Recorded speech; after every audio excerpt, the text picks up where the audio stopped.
Hi అండి, అందరికీ నమస్కారం అండి. ఫ్రెండ్స్, మనకి ఇప్పుడిప్పుడే మరొక ముఖ్యమైన అప్డేట్ అయితే రావడం జరిగిందండి. అది కూడా నేటి నుంచి ఏపీలో ఉచిత ఇసుక ఎలా బుక్ చేసుకోండి అంటూ ఇప్పుడే మనకు ఒక అప్డేట్ అయితే వచ్చిందండి.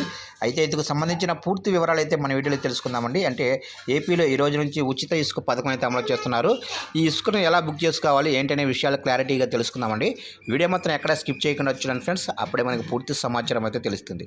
ఇక లేట్ చేయకుండా వివరాల్లోకి వెళ్ళిపోదాము. ఇక ఏపీ ప్రభుత్వం చెప్పిన విధంగానే ఉచితంగా ఇసుకను అందించేందుకు ఏర్పాట్లు చేసింది. ఇక సోమవారం నుంచే ఈ కీలక హామీని అమలు చేస్తుంది. ఉచిత ఇసుక విధానాన్ని జూలై 8వ తేదీ నుంచి అమలు చేస్తున్నారు. అంటే ఈ రోజు నుంచే. ఇక వినియోగదారులు ఇసుక తవ్వకాలు, సీనరైజ్, రవాణా ఖర్చుల వంటి నామమాత్రపు రుసుములను చెల్లించాల్సి ఉంటుంది. ఉచితంగా ఇసుకను పొందేందుకు డిజిటల్ విధానం ద్వారా బుకింగ్ చేసుకునేందుకు అధికారులు ఏర్పాట్లు చేశారు. ఇందుకోసం ఎలాంటి నగదు లావాదేవీలు లేకుండా డిజిటల్ పేమెంట్స్ను స్వీకరిస్తున్నారు. ఇక డిజిటల్ పేమెంట్ల ద్వారా పూర్తి పారదర్శకంగా వినియోగదారులకు ఉచితంగా ఇసుక అందుతుందని ప్రభుత్వం చెబుతుంది. రాష్ట్రంలోని 20 జిల్లాల్లో ఇసుక డంపులున్న స్టాక్ పాయింట్ల దగ్గర సోమవారం నుంచి ఈ ఉచిత ఇసుక విధానం తొలుత అమలు చేస్తున్నారు.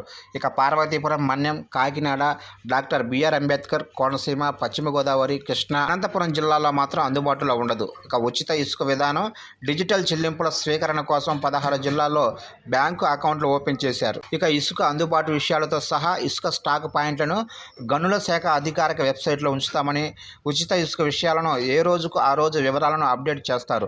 ఇక ఇవాళ నుంచి 2 వారాల పాటు చేతిరాతతో బిల్లులు ఇస్తారు. ఆ తర్వాత వాటిని కూడా ఆన్లైన్ ద్వారా జారీ చేసేలా ఏర్పాట్లు చేస్తున్నారు అధికారులు. రాష్ట్రంలో గృహ నిర్మాణ రంగం ప్రభుత్వ అవసరాల కోసమే ఇసుకను ఇవ్వనున్నారు. అంతేకాదు ఉచితంగా ఇసుక తీసుకువెళ్ళి ప్రైవేటుగా అమ్ముకోకూడదు అనే నిబంధనలు కూడా ఉన్నాయి.